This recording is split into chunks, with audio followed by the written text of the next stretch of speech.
Ma'am अपना introduction दीजिए। मैं याशिका गुप्ता हूँ, बरेली की रहने वाली हूँ। मैं नोएडा में अपनी इंजीनियरिंग पढ़ने आई थी आमिर यूनिवर्सिटी से।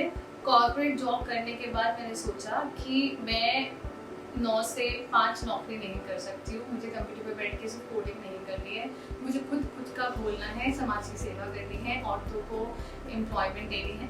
तो मैंने हैंडीक्राफ्ट्स बनाने की मैन्युफैक्चरिंग यूनिट खोली है। मेरा ये स्टार्टअप है जहाँ पे हम सिर्फ विमेन आर्टिसंस को खुद ही स्किल करते हैं और उनको एम्प्लॉयमेंट देते हैं।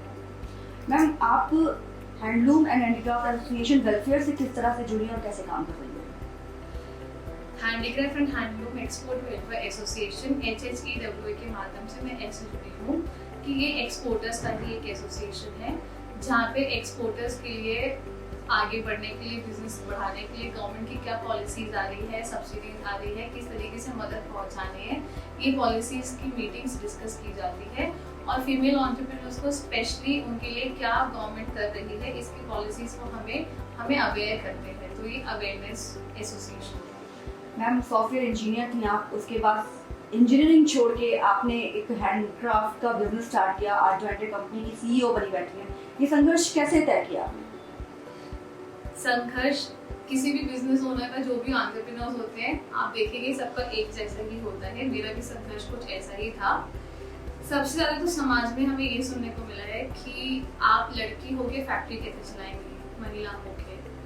एंड ये एक मेरे अंदर, मैंने इसको चैलेंज किया था कि मैं ये करके दिखाऊंगी। और मैं खुद एक औरत हूँ और दूसरी औरत का दर्द समझ सकती हूँ। तो मुझे ये था कि मैं और औरतों को भी जो नौकरियाँ कर रही है और उनको बहुत कुछ सामना करना पड़ता है और कॉर्पोरेट्स में या कंपनियों में, तो मुझे लगा था कि मैं हर एक औरत को एक स्वाभिमान बनाऊंगी और एक अपने आप ही इंडिपेंडेंट, हर घर में एक छोटी छोटी बिजनेस ओनर बन सके औरतें। तो ये एक विजन लेके मैं चली थी और मेरा विजन है कि करीब 1 लाख औरतों को मैं एम्प्लॉयमेंट दे सकूँ, काम काज करा सकूँ।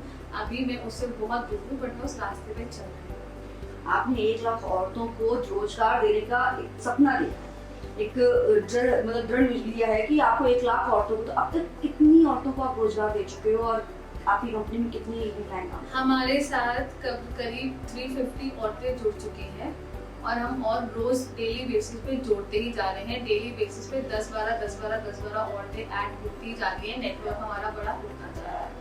क्या चीजें बनवाते हैं आप अपनी कंपनी में? महिलाएं इजीली उनको किस तरह से बनाती हैं?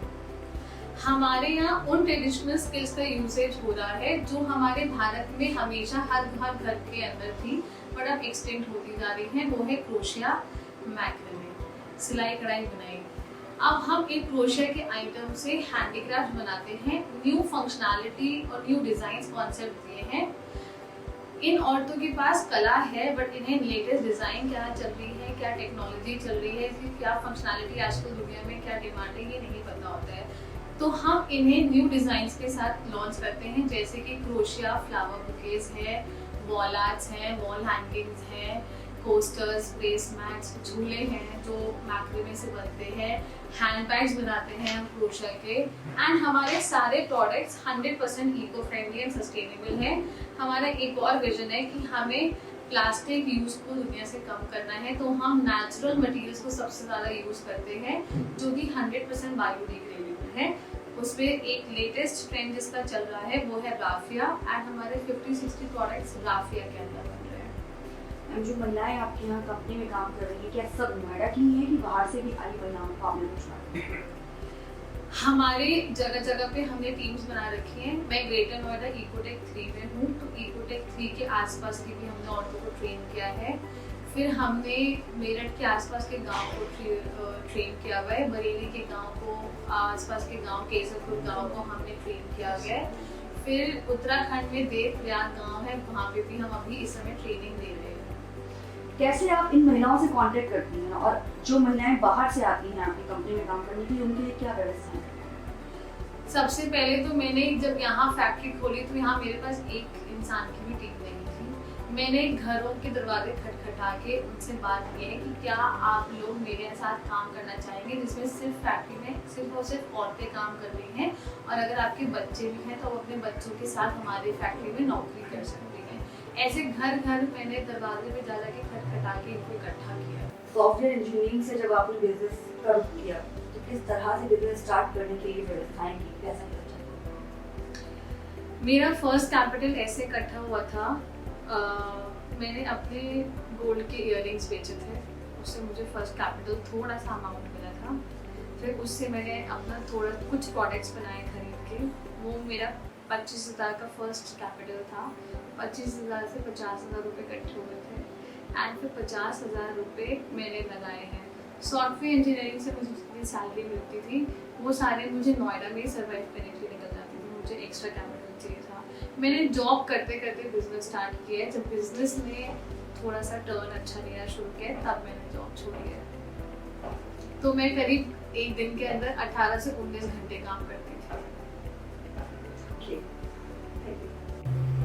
जिन महिलाओं को आप रोजगार देते हो वो पहले से ही ट्रेंड होती हैं कि आप उन्हें यहाँ ट्रेन करते हो? 20-30% औरतें, मान लीजिए 100 औरतें हैं, 100 में से 20-30 औरतें ट्रेन पहले से, क्रोशिया उन्हें पहले से चलाना आता है। बाकी ट्रेन नहीं होती है, हमें ट्रेनिंग देनी पड़ती है, तो हम उन्हें ट्रेनिंग दे भी रहे हैं, फिर उन्हीं को ही हम एम्प्लॉयमेंट दे रहे हैं। महिलाओं को कुछ संदेश देना चाहिए? अभी भी बहुत सी महिलाएं ऐसी हैं जो इन रोजगारों को तलाश कर रही हैं लेकिन वहां तक पहुंच नहीं पाई हैं। हाँ, ये मैं संदेश देना चाहूंगी।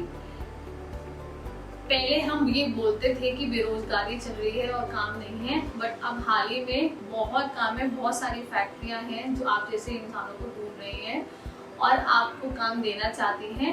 अपने आसपास के इलाके में अपने ज़मींदारें या लैंडलॉर्ड्स इन सबसे बात करके देखिए, आपको नौकरी ज़रूर मिल जाएगी, क्योंकि सभी कॉन्ट्रैक्टर्स आप लोग को ढूंढ रहे हैं।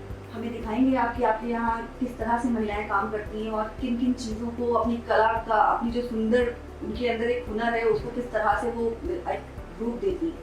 ठीक।